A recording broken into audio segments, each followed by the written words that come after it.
کراچی کی مسجد انتظامیہ نے ایک بہترین کام کیا ہے. جو پانی وضو کا ہوتا ہے وہ جب ضائع ہوتا ہے سیوریج سسٹم کے ذریعے نالوں میں جاتا ہے, اس پانی کو ڈائیورٹ کر کے اب زمین میں منتقل کیا جا رہا ہے. وضو کا پانی زمین میں جانے سے پہلے محلے کے پودوں وغیرہ میں اور باغات میں اسے استعمال کریں. ایک بہترین کام آپ نے کیا ہے, مسجد کا پانی آپ ڈائیورٹ کر رہے ہیں. جی, یہ کام ہم نے شروع کیا ہے اور 2016 سے ہمیں اس کا خیال آیا تھا. اس وقت جو ویڈیو وائرل ہوئی ہے وہ تو صرف اس بات کی ہوئی ہے کہ پانی زمین میں جا رہا ہے, جبکہ یہ 3 کام ہیں الگ الگ. نمبر 1, وضو کا پانی زمین میں چلا جائے, یہ ایک کام ہے. دوسرا کام یہ ہے کہ زمین کا پانی وضو کا پانی زمین میں جانے سے پہلے کسی اور کام میں استعمال کر لیا جائے. یعنی اس کنویں سے پہلے ایک ٹینک ہو جس میں پانی جمع ہو, وہاں سے اس کنویں میں آئے, تو ہم جب بھی چاہیں تو ہمارے پاس وہ ٹینکی پانی کی بھری ہوئی ہوگی جو استعمال شدہ پانی ہوگا. ہم اپنی ٹینکیوں میں اس کو لے کر گاڑیوں میں لے جا کے محلے کے پودوں وغیرہ میں اور باغات میں ہم وہاں اور پارکوں میں اسے استعمال کریں. یہ اس کا دوسرا ایک, جسے آپ کہیں کہ ایک آپشن یہ ہے. تیسرا ہے بارش کا پانی سنبھالنا. اس کے لیے وضو خانے کا کوئی کام نہیں ہے, نمازیوں کا کوئی کام نہیں. وہ تو روڈ پر محلوں میں وہ پوائنٹ دیکھے جائیں جہاں پانی کی رفتار زیادہ ہے, جہاں بہت دور سے پانی آ کے وہاں سے گزرتا ہے, پانی وہاں کھڑا ہوتا ہے, تو وہاں پر باقاعدہ ایسے کنویں بنائے جائیں گے اور اس کے لیے ایک تدبیر ہے. وہ پھر جب ہم اس کے ڈائیگرام وغیرہ بنا لیں گے تب آپ کو بتائیں گے. تو تب وہ بارش کا پانی جب بارش ہوگی تو اس سے 2 فائدے ہوں گے کہ ایک تو پانی ضائع ہونے سے بچے گا, اور دوسرا یہ کہ جب پانی کھڑا ہوتا ہے تو ظاہر ہے وہاں سے بچے, خواتین, گاڑیاں کوئی گزر نہیں سکتے ہیں.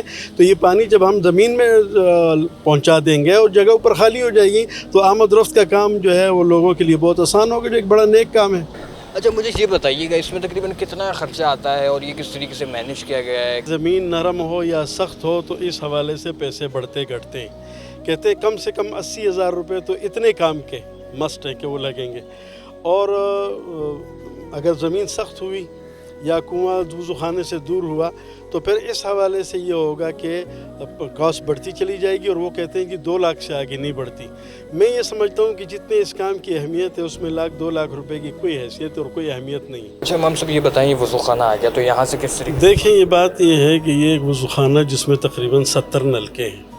آپ اندازہ کریں کہ یہ اگر فجر میں صرف لوگ کم ہوتے ہیں, باقی نمازوں میں یہ سارے اکٹھے کھل جائیں اور آدھا پونا گھنٹہ یہ پانی چلتا رہے تو یہ کتنا پانی, 70 نلکوں کا پانی, 70 نلکوں کا پانی ہے. اور یہ اکٹھے جب جائے گا اور کوئی اس کو احتیاط سے نہیں کھولے گا تو کہاں تک اس پہنچے گا. تو ہم نے اس کو سیو کرنے کے لیے اس کا جو پانی ہے وہ جو باہر نکلا ہے تو ہم اس کو ایک خاص لائن سے لے جا کے ہم نے سیوریج میں جانے سے اس کو روک کر اس کو ڈائیورٹ کر دیا ہے ایک کنویں کی طرف کہ پانی اس میں جائے. تو ابھی ہم آپ کو جو ہے وہ دکھا دیں گے کہ وہاں اس کی کیا ترتیب ہے. اچھا, یہ بتائیے گا امام صاحب, ابھی ہم باہر کی طرف آئیں تو اس کے کس طریقے سے ڈائیورٹ ہو رہا ہے اس کے؟ وہاں وضو خانے سے پانی بالکل مسجد کی دیوار سے باہر آ جاتا ہے, اور اس فرش میں باقاعدہ کوئی تقریباً 2.5-3 فٹ نیچے ایک پائپ ہے جس سے وہ آ رہا ہے اور اس پوری فٹ پاتھ سے گزرتا ہے. یہ جگہ جگہ مین ہول ہیں. ان مین ہولوں میں سے گزر کے آگے گورنمنٹ کے سیوریج میں شامل ہو کے چلا جاتا تھا اور ضائع ہو جاتا تھا. جہاں ساری دنیا کا جاتا ہے وہیں اس کا چلا جاتا تھا. اب اس کی ترتیب یہ بنائی ہے کہ یہاں پر ہم نے اس کو ڈائیورٹ کر دیا ہے, اس کے اندر ڈال دیا ہے, اس کنویں کے اندر. لیکن بہت اہم بات جو شروع میں ہی بتانی چاہیے تھی وہ بات یہ ہے کہ ہماری ویڈیو وائرل ہونے کے بعد جو پانی کے ماہرین ہیں اور زمین کے اندر کے ماحول کے جو ماہرین ہیں ان حضرات نے یہ بتلایا ہے کہ پانی اس طرح ڈائریکٹ کنویں میں ڈالنا یہ زمین کے لیے اچھا نہیں ہے. پبلک اگر اس کے قریب سے کہیں سے کنواں بنا کے, ہمارے تو قریب میں کوئی محلہ فوراً نہیں ہے, بہت دور ہے, لیکن ہمیں سن کے جو لوگ اپنے ہاں بنائیں گے تو ظاہر ہے وہ اس چیز کا اگر خیال نہیں رکھیں گے اور قریب سے کوئی کنواں اپنے لیے پانی لینے کے لیے لے گا تو وہ اس میں مسئلہ یہ پیدا ہوگا کہ ہو سکتا ہے وہ پانی جراثیم آلود ہو.